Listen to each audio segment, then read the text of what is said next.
Our story begins on November 22nd of 2000, when a meeting was held at Interplay Entertainment's headquarters between Interplay and the developer team at 15 Degrees East.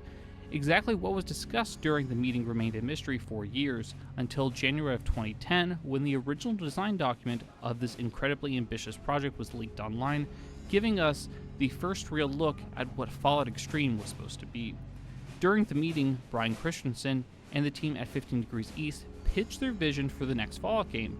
Riding off the success of Fallout 2, the developers had spent months putting together a proposal that would take the series in a completely different direction. Rather than creating another isometric RPG, Fallout Extreme was designed to be played from either a first-person or third-person perspective, something that was completely unheard of for Fallout at the time. Instead of controlling a single protagonist, players would command a squad of 4 specialized characters and to be able to swap between them at any point during gameplay. Your squad could be made of ordinary wastelanders, former Brotherhood of Steel soldiers, super mutants, Native Americans, and even Mongol warriors. According to the design document, this wasn't intended to be a mindless shooter either. Instead, it was envisioned as a game of action, tactics, and strategies, where moving your squad into position, planning, and falling back is as essential as having the biggest guns. For Fallout, this was a massive departure from anything the series had attempted before, as it wasn't just changing the camera angle, it was completely reimagining how players would experience the wasteland. Looking back, you can almost see bits and pieces of the idea that would later appear in other tactical games, but Fallout Extreme wanted to take things much further. However, the gameplay wasn't the craziest part of the cancelled project. The real reason Fallout Extreme has become infamous among Fallout fans is because of the absolutely unbelievable story. A story so ambitious, so over the top, and so unlike anything else in the franchise that is probably one of the biggest reasons the game never moved beyond the proposal stage. So, let's take a look at that story. The game begins in a version of the Fallout universe where the Brotherhood of Steel has become something almost unrecognizable. Described in the design documents as a once silent organization, the Brotherhood has abandoned its old philosophy and remaining hidden in the wasteland, and instead transformed into a massive military power.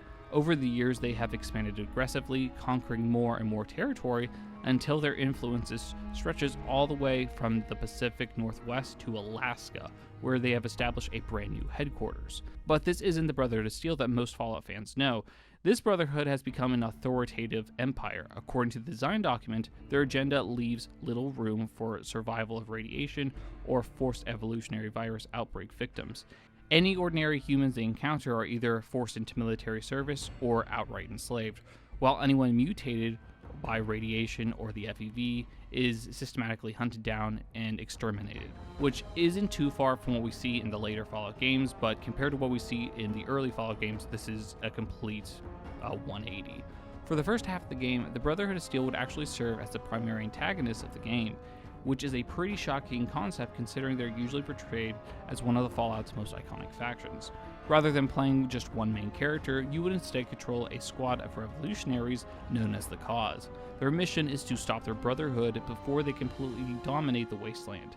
As the campaign progresses, your small resistant movement slowly begins gaining momentum. Starting in Oregon, you travel north alongside Washington, through Canada, and eventually towards Alaska, rallying isolated post-apocalyptic communities to your cause and convincing them to stand together against the Brotherhood's growing empire. And little by little, the revolution spreads, and eventually the cause launches a full-scale invasion of Alaska in an attempt to destroy the Brotherhood's newest and most powerful stronghold. But this is where the story takes a crazy turn. After finally defeating the Brotherhood, you discover that they weren't expanding north simply to conquer territory. They had actually been racing against time to stop an even greater threat. Hidden across the Bering Strait, somewhere deep within Asia, is an ancient doomsday missile capable of wiping out what little remains of the United States. And that's where the game takes a wild turn. As everything changes, the Brotherhood is no longer the true enemy, and your mission shifts from overthrowing the empire of the Brotherhood of Steel to saving an entire continent of North America. The cause crosses the Bering Strait into Russia and travels through Mongolia and eventually fights its way into China itself as a desperate attempt to stop the missile before it launches. The game's finale would even take place inside the legendary Forbidden City, where the Chinese Emperor resides. Yes, in this game, you actually fought your way across multiple countries before confronting the Emperor in Beijing. And like I said before, this is easily one of the most ambitious and bizarre and craziest stories and ideas proposed for the Fallout series. And one of my favorite ideas that keeps coming up throughout this entire Fallout Extreme design document is just how much emphasis the developers placed on players' choice and consequences. It mentions over and over again that there wasn't supposed to be a correct way to complete an objective. Instead, players would be encouraged to approach missions however they saw fit, with those decisions having lasting impacts throughout the rest of the campaign. For example, you could choose to sneak around enemy positions, set up an ambush, or launch a full-scale assault, but those choices weren't just meant to change how one mission played out, they were intended to ripple into future missions as well. The design document gives an example where if the player destroys a bridge during one operation, enemy reinforcements would not be able to cross it later, making the following mission significantly easier. It may sound like a fairly common mechanic now, but for an early Fallout game in the early 2000s, it was actually really ambitious and ahead of its time, and it shows just how much the team wanted to have your actions have meaningful consequences. The sheer scale of the game is also impressive. Throughout the campaign, players would travel across through roughly 40 different maps and locations, beginning in the Pacific Northwest before pushing through Canada, Alaska, and across the Bering Strait, and journeying across the frozen wilderness of Siberia, traveling through Russia, Mongolia, and ultimately ending in China. Had it been released, it would almost certainly have been featured one of the largest playable world maps seen in a Fallout game. Even more impressive is that each region was planned to have its own distinct identity. Rather than feeling like one giant wasteland, every part of the journey would feel and look different. Players would begin in a dense forest and overgrown landscapes of the Pacific Northwest before making their way into a frozen tundras of Siberia, and then crossing Asian steppes and finally reaching the lush river valleys of China. The developers also planned for each region to feature its own unique inhabitants, weapons, artifacts, and environmental storytelling, making every new location feel like a completely different chapter of an adventure rather than just being another step and another random map. The design document also includes a breakdown of every major region you would have explored throughout the campaign. For each area, the developers provided a brief description of its setting, the role it would play in the story, and a handful of notable locations the player could visit. While a lot of these are only a few lines long, they paint a surprisingly clear picture of how ambitious Fallout Extreme was intended to be. So, I thought it would be fun to go through each of these regions together and give you a little taste of what we missed out on. They also do a great job of just showing how massive the game's scope really was, taking players far beyond the borders of the former United States into, again, a completely new parts of the Fallout universe and completely different countries. The first major region players would explore is the Pacific Northwest, covering Oregon, Washington, and parts of Canada. Rather than beginning in the barren desert like many other Fallout games, Fallout Extreme would have started in one of the most overgrown environments the series had ever attempted. According to the design document, more than a century after the Great War, nature had begun reclaiming the land. Dense forests that once covered the region are once again reclaimed with ancient trees, strange mutated plants, and almost prehistoric-looking vegetation that reclaimed the city that had been destroyed by the nuclear bombs. Instead of the endless stretches of sand and dead earth, players would explore blackened ruins slowly being consumed by the wilderness, creating what honestly sounds like one of the most visually unique settings ever proposed for a Fallout game, and I think it's more equivalent to that of The Last of Us in that sort of green in a post-apocalyptic society kind of thing. Humanity had adapted as well. Rather than large cities, the survivors had banded together into small settlements and medieval-like townships scattered throughout the forest. The document also mentions isolated survivalists. While much of the inland territory is controlled by a faction known as the Issaquah Nation, unfortunately, very little information is given about this group beyond their control of the region. Gameplay-wise, this region was designed specifically to showcase Fallout Extreme's squad mechanics. Since much of the fighting would be taking place in cities of ruin and dense forests, players were encouraged to split up their four-person squad, attacking from multiple different angles, and make use of the different lines of sight. Playing vertically also played a huge role within the game, with environments built around climbing buildings, jumping across fallen trees, and hopping between barriers, and using towers as sniper nests to overlook the battlefield. Every now and then, these tight tactical encounters would open into a larger flat areas designed for massive firefights, giving players a break from the slower, methodical pace. As for notable locations in the area, there are quite a few that immediately jump out. The design document mentions settlements outside of Mount Hood, the Brotherhood stronghold of Fort Willamette, and the mysterious area simply known as the Sound. Villages belong to the Esquire Nation, and the experimental facility hidden beneath that of Mount St. Helens, also known as Vault 6. Other locations include an underground Brotherhood prison network built beneath the Alaskan Pipeline, Seattle's famous underground district, Capitol Hill, and a super mutant settlement known as Troll Warren. After pushing through the Pacific Northwest, the campaign would take players into the Bering Strait region, spanning Alaska, the Aleutian Islands, and even the edge of Upper Siberia. The lush forests you replace by frozen wasteland, where the environment itself is actually as dangerous as the enemies you encounter. The design document describes this region as icy, unforgiving, and hostile, although it jokingly points out that it was already like that before the bombs fell. Unlike the Pacific Northwest, where nature had reclaimed the land, Alaska is dominated by endless snowfields, frozen mountain ranges, and abandoned military installations left behind before the Great War. The area saw heavy conventional fighting, both before and after the nuclear exchanges, meaning hidden bunkers and military compounds and forgotten bases are scattered throughout this frozen landscape, and is honestly just waiting to be explored within the game. Alaska serves as the Brotherhood of Steel's newest headquarters, and is the center of their expanding military empire. Every campaign up until this point has been building towards reaching up to this frozen stronghold, where the Brotherhood coordinates the conquest of the wasteland. But despite their overwhelming military presence, they aren't the true rulers of Alaska, and that honor belongs to the Inuit tribes. According to the design document, they were once peaceful communities that had transformed into fierce territorial warriors following the apocalypse. Knowing the frozen wilderness better than anyone else, they wage a resistance campaign right under the Brotherhood's noses, using harsh environments to their advantage. It's honestly really interesting to see the concept that we don't often see explored in newer Fallout, and that is showing how different cultures adapt to the apocalypse, and having the Inuits and the Indian tribe of the Pacific Northwest, and then we'll see later on in China and Mongolia that you have different cultures that basically how they just came back after the bombs fell. It's really interesting, and it's something we don't see a lot in Fallout, and I really like that idea. From a gameplay perspective, Alaska was designed to completely change how players approach combat. Players would be fighting across huge open snowfields where there was very little cover to hide behind. The bright white landscape meant enemies could spot you from much further away, forcing players to think carefully about where they engaged. Rather than slowly sneaking their way through urban ruins, battles would revolve around finding rocky outcroppings, ridge lines, and abandoned structures to set up their sniper positions. They would have to launch attacks and quickly move from cover to cover.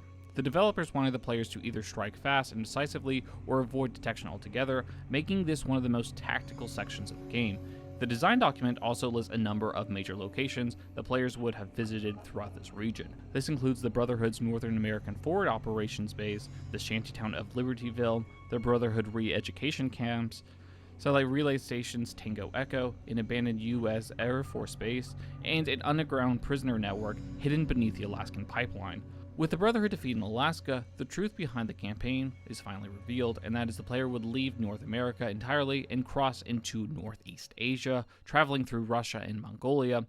This is where Fallout Extreme truly becomes unlike any other Fallout game ever conceived, where it takes the player into unexplored parts of the world, aka anywhere outside the US. The frozen landscapes of Alaska slowly give way to the harsh environments of Siberia before transitioning into towering mountain ranges, rocky plateaus, and the vast cold deserts. According to the design document, this region was meant to evoke the feeling of the old Eurasian frontier, a rugged land where survival is dictated entirely by the environment. It even describes the area as the kind of place that breeds Cossacks, giving the player an idea of the cultures and inspiration the developers were drawing from. And with that, the people living here have adapted just as dramatically as the landscape itself. One of the more interesting ideas of the document is the band of Mongolians that have embraced their ancient heritage, reviving the traditions of Mongol hordes and becoming nomadic warrior clans once again. Rather than building large cities or relying on trade like many other settlements we've seen throughout Fallout, these communities survive through their sheer resilience and living in those isolated villages where strength and self-sufficiency matter more than just surviving. Because this region has remained isolated for so long, its inhabitants are incredibly suspicious of outsiders, and with the pressure forces advancing out of China in the south, and combined with the arrival of the player and their allies from the north, it leaves the population on edge for the player to try to recruit people. Gameplay would also begin shifting away from simply winning firefights. While combat was still an important part of the experience, the design document makes much more greater emphasis on strategy and diplomacy. Players would gather intelligence and recruit new squad members, establish supply lines, and manipulate enemy factions into fighting one another. Instead of charging headfirst into every battle, success in this part of the game was that pre-planning stage. Closing off hidden mountain passages, blocking canyons, or funneling enemy forces into a predictable route would allow players to create devastating ambushes and control the flow of combat in ways that sound surprisingly advanced for being a game designed back in 2000. Compared to earlier regions, Northeast Asia would have featured fewer overall maps, but each one would have been significantly more larger and more open, encouraging the exploration and long-term planning rather than the constant firefights. The major locations listed in the design document are fairly limited as well, but each one sounds intriguing in its own right. Players would travel through mysterious re-education colonies, explore abandoned oil refineries left behind after the Great War, they would visit isolated villages scattered across the Russian steppes, and venture into an area simply known as the Herdlands. The final region of Fallout Extreme would have taken players into China itself. After spending the entire campaign fighting across the ruins of North America and in the frozen wilderness of Russia and Mongolia, players would finally arrive in the nation that, within Fallout's lore, launched the nuclear strikes that helped end the world. Interestingly, the design document doesn't describe China as another barren wasteland. In fact, it's almost the complete opposite. After hours of exploring the frozen tundras and snow-covered mountains and rocky steppes of the previous regions, the final act of the game would suddenly take place in a surprisingly lush area. Players would travel through the peaceful river valleys of green forests, fertile farmland, and temperate landscapes that had largely recovered from the devastation of the Great War. It's a striking contrast, and one that would have made reaching China feel like entering a completely different world. However, rather than a unified nation, post-apocalyptic China would be ruled by a collection of petty warlords who maintain an absolute control over the surrounding villages through military force. Scattered throughout the countryside is also pockets of soldiers belonging to the new Imperial Guard, suggesting that at least some form of centralized government, or perhaps an attempt to rebuild the old one, still survives in some way, shape, or form. Unfortunately, the design document never really expands upon these kind of groups or how the Chinese society evolved after the Great War, making this one of the biggest missed opportunities of the canceled projects, at least in the original design documents. By this point in the campaign, the developers expect players to have mastered every gameplay mechanic introduced throughout the adventure. As a result, the environments of China were designed to test everything you had learned so far. Some maps would feature wide open battlefields, while others would force players into tight tactical encounters, fast-paced firefights, slow and methodical stealth sections, environmental hazards, and even large-scale squad tactics that all would combine into this game's final stretch. One mechanic that sounds particularly interesting is how the environment itself would work against you. Players would find themselves fighting against dense bushes, rice paddies, and winding river valleys where enemies could remain completely hidden while still firing on your squad. However, eventually all the roads would eventually lead to the game's final destinations, and that is the Forbidden City. As the player pushed deeper into the ancient Imperial complex, many of the environmental hazards would disappear, replaced instead by increasingly powerful enemies guarding the last objective. According to the design document, the final area was designed to test every skill the player had learned over the course of the game, serving as the ultimate challenge before confronting the Chinese Emperor and stopping the Doomsday Missile once and for all.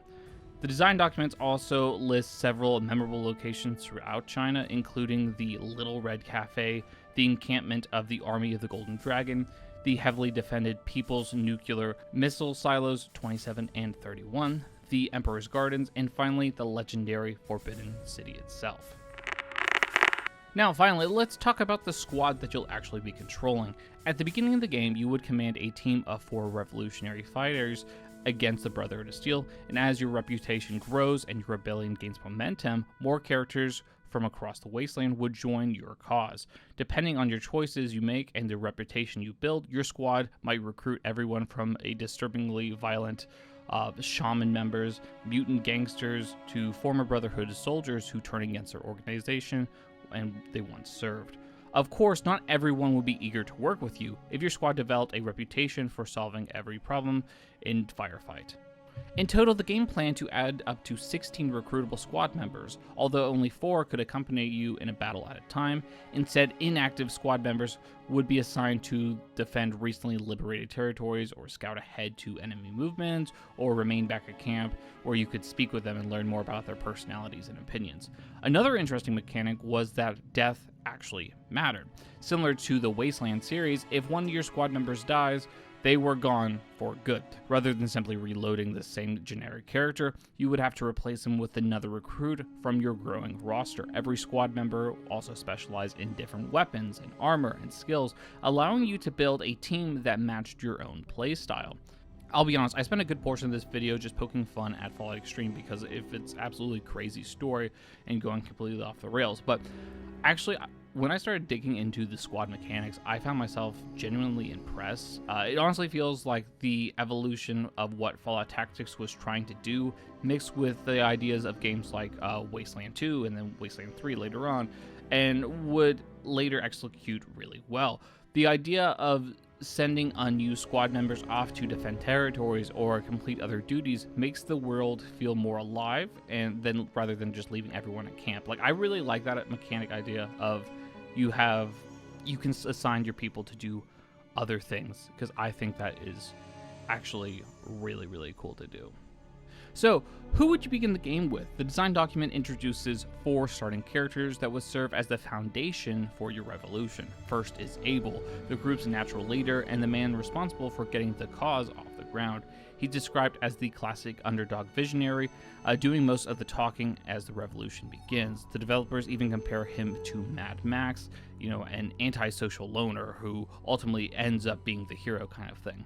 Next, of course, is Big Betty, a super mutant who represents the good side of a mutant involved within the cause. She's the squad's powerhouse and is the toughest fighter of the group, and is also the best shot. The design document compares her to Private Vasquez from Aliens, except of course she's a super mutant. And then there's Caleb, the squad's classic smart mouth. He's the pragmatic of the group and constantly questioning why he signed up for what he considers a bunch of hopeless losers. In his mind, they're lucky that he's around because otherwise the whole revolution would probably fall apart. Caleb specializes in precise shooting, never wasting ammunition, and never missing an opportunity to show off. And then finally, there's Uber Dan. Easily the calmest member of the team, he's not the loud heroic type. Instead, he's simply very good at just staying alive with steady hands, steady nerves, and almost unnerving level of composure, as detailed within the design document. He's also the kind of soldier that every squad needs when everything else starts falling apart, as he's kind of the moral support of the group. Moving on, let's talk about the factions, because Fallout Extreme was planning to feature quite a few, and honestly, some of them are among the strangest groups I have seen proposed for a Fallout game, or better yet, anyone that I've ever seen in a Fallout game.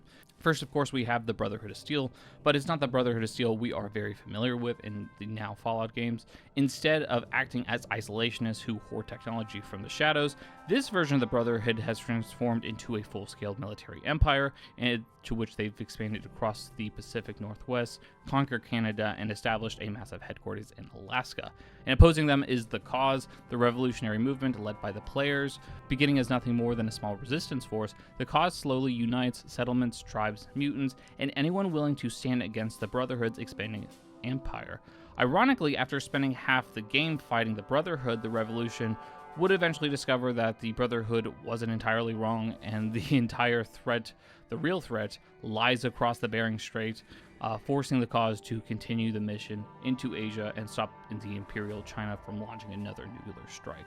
Once the story reaches Mongolia, players would encounter the Horde of Huns, one of the most over-the-top concepts in the entire design document, with the idea that they were basically a post-apocalyptic warlords inspired by the Mongol Empire of that of the Huns, who rode on top of, get this, massive mutated werebeasts. Like that by itself is pretty cool. Standing between the player and the game's final objective would be the new Imperial Guard. Following the Great War, the remnants of Imperial China supposedly regained control of the country, and this elite military force served as the personal protectors of the Chinese emperor. As you approached the Forbidden City during the game's climax, their highly trained soldiers would become the toughest enemies in the entire campaign.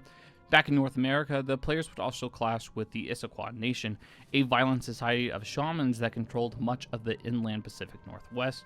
Very little is revealed about them beyond their territorial nature, but they would stand as the first major obstacles during the opening chapters of the game. The cause would have to fight to unite the region, essentially. Further north, the player would encounter the Inuits.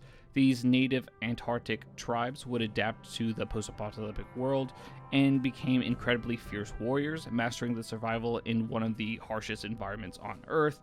And of course, they operated beyond the Brotherhood's notice and knew the frozen wilderness better than anyone and would be a great ally for the cause. As the campaign crossed into Siberia, players would also meet the Siberian Cossacks. Unfortunately, the design document doesn't provide much information beyond describing them as incredibly hardy people, capable of surviving the brutal frozen landscapes.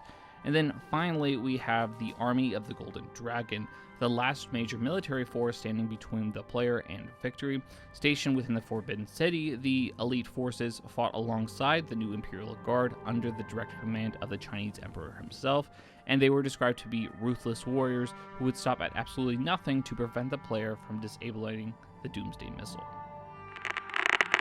So, with that, are you officially interested yet? Because I'm not gonna lie, I kind of am. The more I've read through this design document, the more I wish Fallout Extreme would have gone far enough to produce a playable demo. Sure, the story is absolutely wild by the end, but underneath is a surprisingly solid tactical RPG with some genuinely interesting mechanics. And unfortunately, the game never made it past this proposal stage, meaning we'll never get to experience it fully ourselves. However, we do have one thing. The design document includes a sample mission that was intended to be acting as the game's test world. So sit back and imagine as this is the opening briefing of the game. So you find yourself seated at a desk with a photograph is dropped right in front of you. The image depicts that of Griffin Airfield, a small enclosed military airfield consistent of twin aircraft hangars and an abandoned missile silo, and several scattered buildings that support around the complex. As you study the photograph, your commanding officer begins explaining the mission.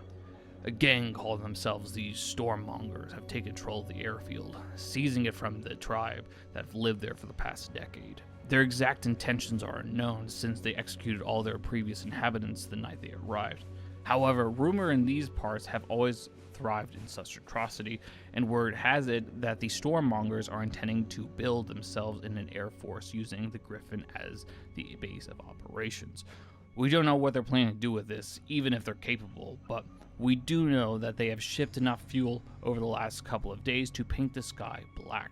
Another photograph would lay on the desk. Our observations have concluded that fuel is being stored here, in the second hangar on the northern end. Both hangars are routinely patrolled.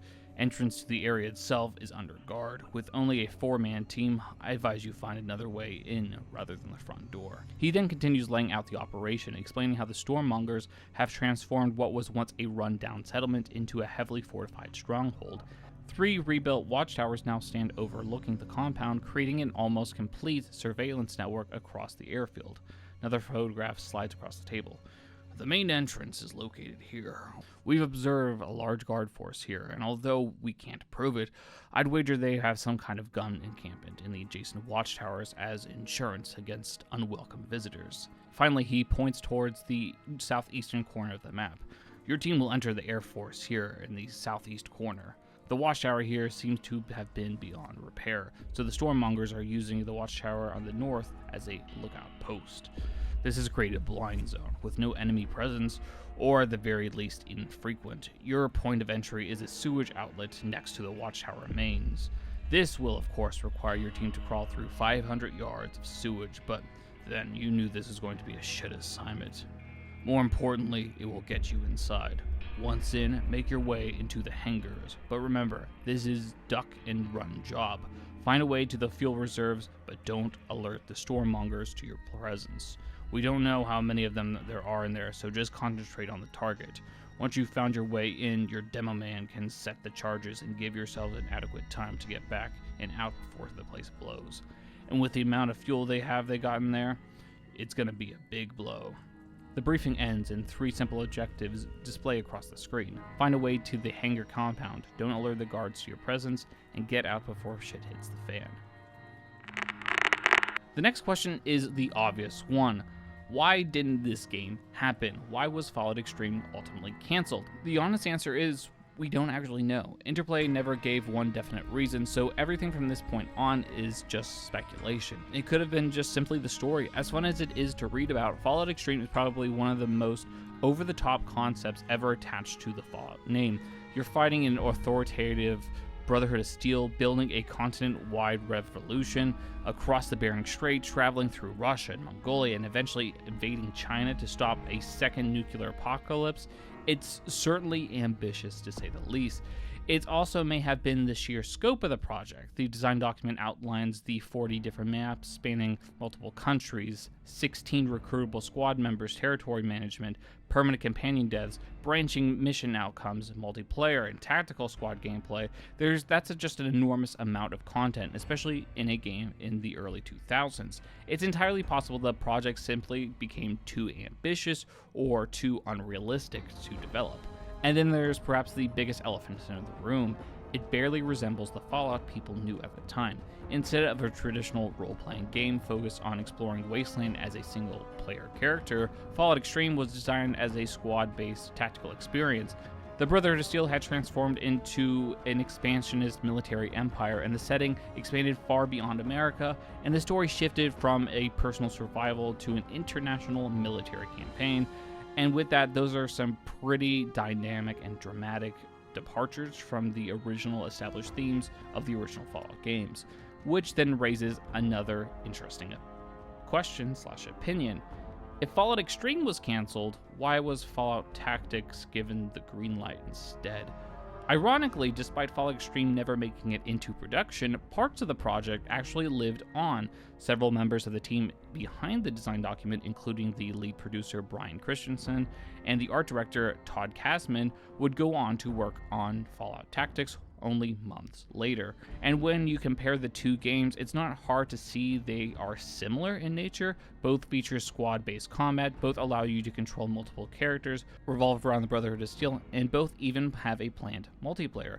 Ideas that were, again, completely new to the Fallout series at the time. The difference is, at least in my opinion, is that Fallout Tactics knew when to bring things in a little bit more. Instead of sending players across half the world away into Imperial China, Fallout Tactics keeps the adventure focus in the American Midwest. Rather than portraying the Brotherhood as primary villains, they're the faction you actually fight alongside, and they're actually a little bit better than probably a lot of other squads of Brotherhood of Steel. Like, they have mutants are allowed to join their ranks. Like, they're a lot more welcoming society that you fight alongside. The stakes are also still high, but they feel much more grounded within Fallout's established world.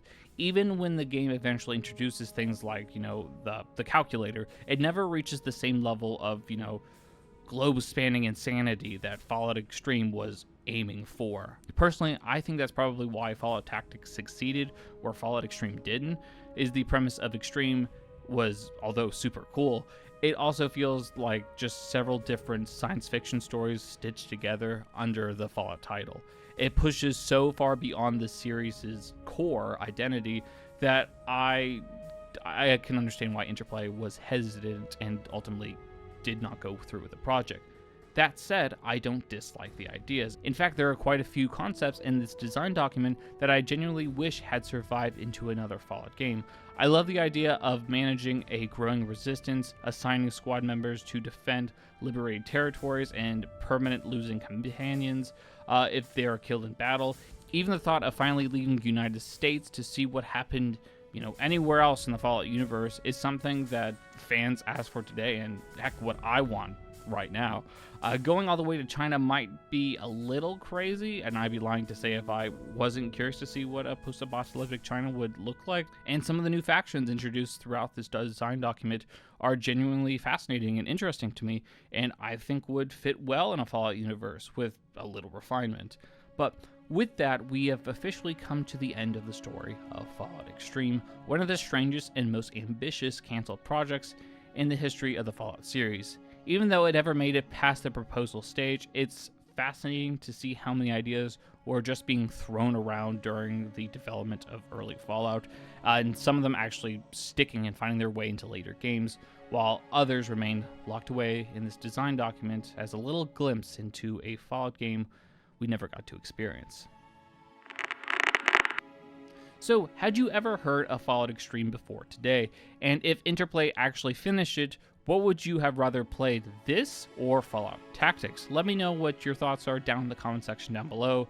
I genuinely want to hear where you stand on this idea. I personally, I don't know, I'm kind of torn between this because I think Fallout Extreme sounds super interesting, but I just don't think it's reeled in enough that I think it'd just be too crazy of a concept. And I actually like Fallout Tactics. I like the premise of the story on that. If you enjoyed this video and like deep dives into Fallout lore, hidden details, canceled games, cut content, and gaming history in general, consider subscribing. I have tons of video plans for this year, and if you've enjoyed this one, I think you're going to really like what's coming next throughout this year. And if you'd like to directly support the channel, consider becoming a channel member. It's the best way to help me continue making videos like this, and if you get a few extra perks along the way, while help shaping the future of the channel. Until then, this has been Nick from Nickstalgic, signing off.